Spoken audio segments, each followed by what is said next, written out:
Assalamualaikum warahmatullahi wabarakatuh. Perkenalkan, nama saya Dewi Marlin dengan NIM A1Q1 19025. Pada kesempatan kali ini, saya akan membuat video untuk memenuhi tugas MIT dari mata kuliah model-model konseling. Adapun pembahasan pada video kali ini adalah tentang konseling multimodal. Langsung saja ke pembahasan. Pembahasan pertama yaitu pengertian konseling multimodal atau pengertian terapi multimodal. Terapi multimodal adalah suatu sistem terbuka yang mendorong eklektisisme teknik. Apa itu eklektisisme teknik? Eklektisisme teknik itu adalah sikap yang berfilsafat di mana teknik yang baru terus-menerus diperkenalkan dan teknik yang sudah ada disempurnakan kembali. Terapi multimodal cenderung sangat aktif selama sesi terapi yang berfungsi sebagai pelatih, pendidik, konsultan, dan model pihak. Mereka juga memberikan informasi, instruksi, model umpan balik, dan model behavioris tegas. Adapun pengertian terapi multimodal menurut para ahli. Pendapat pertama dari MC Leuth. Dalam Alia 2015, beliau mengatakan bahwa terapi multimodal adalah kerangka kerja untuk menyeleksi teknik terapi biotik yang komprehensif dan sistematis dan merupakan pendekatan yang holistik dalam terapi perilaku yang dikembangkan oleh Lazarus. Pendapat kedua itu dari Nur Hayati 2011. Dalam Aliyah 2015, beliau mengatakan bahwa terapi multimodal itu adalah suatu pendekatan psikoterapi yang mencangkup 7 modifikasi interaksi yang dapat mempengaruhi pola sikap hidup manusia, di mana ketujuh pola tersebut meliputi 1. Behavior, kedua efek, ketiga sensation, keempat itu imagery, kelima itu adalah cognition, keenam interpersonal, dan terakhir yaitu drug. Pendapat ketiga itu dari Bandura Palmer 2012. Dalam Alia 2015, beliau mengatakan bahwa pendekatan multimodal itu adalah suatu pendekatan yang didukung oleh teori belajar sosial dan kognitif yang luas. Hal itu dapat juga diasumsikan bahwa manusia terdiri dari 1. Behavior yang kita kenal dengan tindakan, kedua itu efek yang kita kenal dengan mengalami respon aktif, ketiga sensation yang kita kenal dengan menanggapi penciuman, sentuhan, dan lain sebagainya. Keempat itu ada imagery yang kita kenal dengan pandangan, suara, dan lain sebagainya. Kelima itu ada cognition yang kita kenal dengan keyakinan. Keenam itu ada interpersonal yang dikenal dengan toleransi, dan terakhir itu ada drugs yang kita kenal dengan neuropsychological. Palmer juga mengatakan bahwa di dalam terapi multimodal juga dianggap sebagai dimensi-dimensi kepribadian, di mana dimensi-dimensi kepribadian itu dikenal dengan singkatan Basic ID, di mana Basic ID itu meliputi behavior, efek, sensation, imagery, cognition, interpersonal, dan drugs. Ada juga pengertian lain tentang terapi multimodal. di mana terapi multimodal merupakan bagian dari terapi behavior. Berikut ini merupakan pengertian dari terapi multimodal yang diadopsi dari pengertian terapi behavioral. Terapi multimodal menekankan pada struktur yang komprehensif dalam asesmen dan intervensinya dengan mempertimbangkan fungsi manusia yang secara alami bersifat multidimensi. Kedua, mengungkap 7 modalitas yang ada dalam diri manusia. Ketiga, konselor itu sangat berperan aktif dalam proses konseling. Dan terakhir, konselor itu harus menyesuaikan penerapan teknik sesuai dengan masalah yang dialami oleh klien atau konseli. Pembahasan selanjutnya yaitu tentang perkembangan terapi multimodal. Terapi multimodal dikembangkan oleh seorang psikologi dari Universitas Rutgers yang dikenal dengan nama Arnold Lazarus. Pada tahun 2000, ia mengembangkan sebuah pendekatan yang kita kenal dengan pendekatan multimodal untuk konseling dan psikoterapi yang didasarkan itu dari model behavioral. Model tersebut juga menggunakan akronim BASIC ID.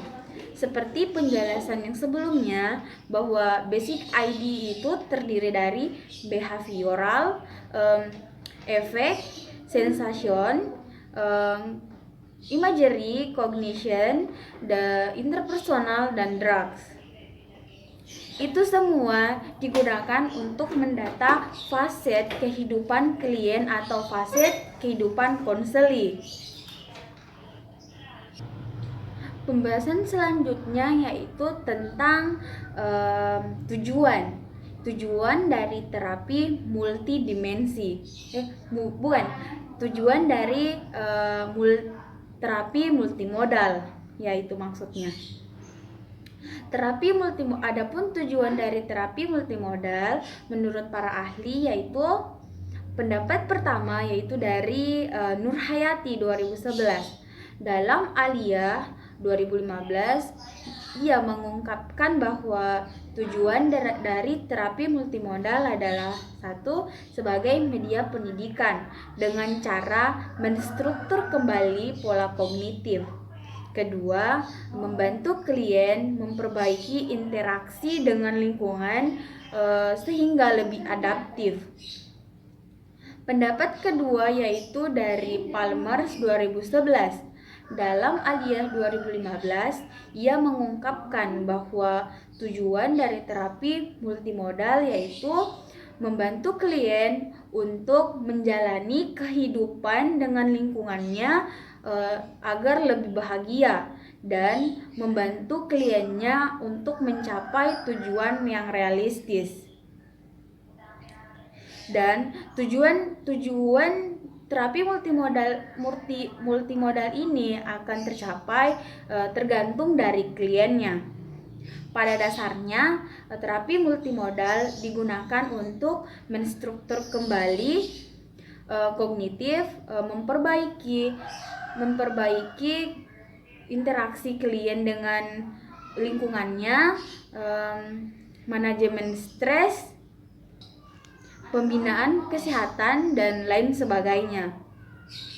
Pembahasan selanjutnya yaitu tentang pola hubungan konselor dan klien dalam terapi multimodal. Menurut Lazarus tahun 2002, ia mengungkapkan bahwa penetapan dalam teknik-teknik terapi multimodal tidak mengabaikan arti penting sebuah hubungan terapeutik. Apa itu hubungan terapeutik? Terapeutik itu adalah yang kita kenal dengan teknik pengobatan. Teknik juga tidak akan berjalan secara aktif apabila tidak ada kepercayaan hubungan aliasi antara klien dan konselor. Merespons secara empatik, mendengarkan secara aktif, saling menghormati, dan penghargaan positif tanpa syarat. Semua itu merupakan sikap dan keterampilan untuk membangun esensial hubungan dengan klien. Pembahasan selanjutnya yaitu tentang teknik dari terapi multimodal. Menurut Lazarus Ojo 2010, ia mengungkapkan bahwa terapi multimodal dimulai dari penerapan 7 modalitas sikap manusia, di mana 7 modalitas sikap manusia terdiri dari behavior, efek, sensasional, imagery, cognition, interpersonal, dan drugs. Kita bahas satu persatu tentang ketujuh modalitas tersebut, serta pertanyaan-pertanyaan yang diajukan dalam ketujuh pola tersebut. Pertama ada behavior. Behavior itu menunjuk kepada tindakan, perilaku, dan kebiasaan yang dapat diamati atau dapat diobservasi.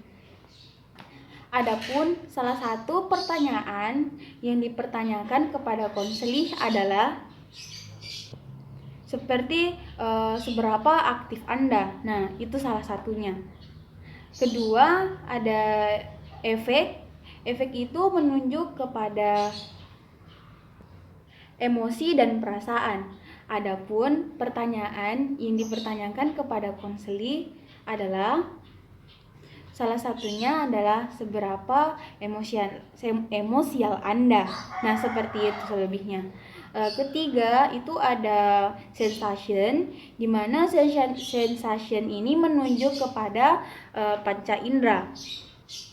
Nah, adapun juga pertanyaan yang dipertanyakan kepada konselih adalah apa yang Anda sukai atau tidak sukai dengan cara melihat, mendengarkan, mencium, menyentuh, dan mencicipi.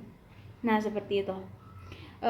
Selanjutnya ada teknik imagery, di mana teknik ini menunjuk kepada memori, mimpi, dan lain sebagainya. Salah satu pertanyaan yang dipertanyakan kepada konselih adalah apa yang mengganggu Anda dari mimpi yang berulang-ulang. Nah, seperti itu selebihnya. Selanjutnya ada teknik cognition. Teknik cognition ini menunjuk kepada pola berpikir. Adapun pertanyaan yang dipertanyakan kepada konselih salah satunya adalah bagaimana pikiran Anda dapat mempengaruhi emosi. Selanjutnya ada interpersonal. Interpersonal menunjuk kepada interaksi dengan orang lain. Salah satu pertanyaannya adalah apa yang mereka harapkan dari Anda. Dan teknik terakhir ada drugs. Drugs ini menunjuk kepada sikap biokimia, perilaku sehat, perilaku sakit. Nah, salah satu yang dipertanyakan adalah apa kebiasaan Anda yang berkaitan dengan diet atau olahraga? Nah, itulah ketujuh modalitas yang dimaksud dalam teknik ini. Masuk ke pembahasan selanjutnya yaitu tentang syarat. Syarat terapi multimodal. Adapun syarat dari terapi multimodal adalah 1. Empati, 2. Keaslian, 3. Kekonkretan, 4. Konfrontasi, 5. Membuka diri, 6. Kesanggupan, 7. Kesiapan, dan terakhir adalah aktualisasi diri. Nah, seperti itu. Masuk ke pembahasan terakhir. tentang kelemahan dan kelebihan. Adapun kelebihan dari terapi multimodal adalah 1. Mengungkap 7 modalitas yang ada dalam diri manusia. Seperti pembahasan sebelumnya, bahwa 7 modalitas tersebut terdiri dari behavior, efek, sensation, imagery, cognition, interpersonal, dan drugs. Nah, seperti itu. Kedua, terapi berperan sangat aktif dalam proses konseling. Selain itu juga dapat memberikan instruksi yang jelas kepada konseli apa saja yang harus dilakukan. Terakhir, sedangkan kekurangan atau kelemahan dari terapi multimodal adalah belum banyak praktisi yang mengembangkan teori ini, sehingga referensi tentang terapi multimodal masih sangat terbatas. Selebihnya mungkin begitu. Nah, itulah pembahasan terakhir dari pembahasan pada video kali ini. Saya tutup dengan ucapan wabillahi taufiq wal hidayah. Wassalamualaikum warahmatullahi wabarakatuh.